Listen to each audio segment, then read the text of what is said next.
sideed qofood oo Soomaali muhaajiriin ayaa meydkooda maalintii Jimcaha ahayd laga helay degmada Makuba ee ku taala dalka Mozambique sida ay sheegeen saraakiisha booliska ee wadankaasi. Jariirad maalinle ah oo ka soo baxda dalkaasi Mozambique ayaa ku warantay in Soomaalidan tahriibka ahayd ay ku sii jeedeen dalka Koonfur Afrika isla markaana meydkooda laga dhaxelay gaari booyad ah oo nooca qaada saliidda wax lagu kariyo iyadoo sida caadada ahba lagu qariyo dadka tahriibiyaasha ee aan wax dokumenti ah wadanin.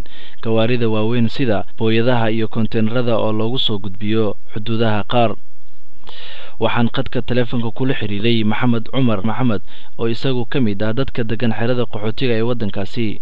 dadkan waxaa laga soo qaaday xerada qaxootiga ee koonfurta Mozambique waxaa la soo qaaday galabtii Arbacada ahayd maalintii Jimcaha ahaydna waxaana loo soo sheegay bacda khudba in dadkan ay geeriyoodeen booyada lagu soo qaaday dadkana waxa la hawadii ka xirneed iyo booyadaas ay ku dhex rafaadeen inta kalaana waa qeylsheen laakiin qof maqasho ma jirin.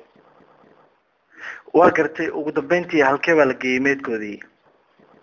dadkan ilaa hadda meel la geeyay meedkooda lama garanayo laakiin xaqiiqdii waxa waaye waxay gacanta booliiska ku jiraan aan rajaynaynaa ilaa hadda. wadihii gaariga booyada ah ee ay ku dhex dhinteen muhaajiriintan Soomaaliyeed ayaa min $300 ka qaatay si uu uga qariyo ilaalada xuduudaha Mozambique iyo South Africa oo ahayd halkii ay ku soo jeedeen.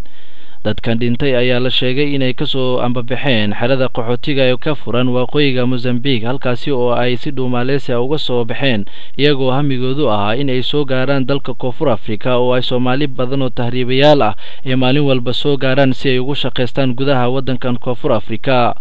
Cabdikariim Mursal Farax, Universal TV, Cape Town.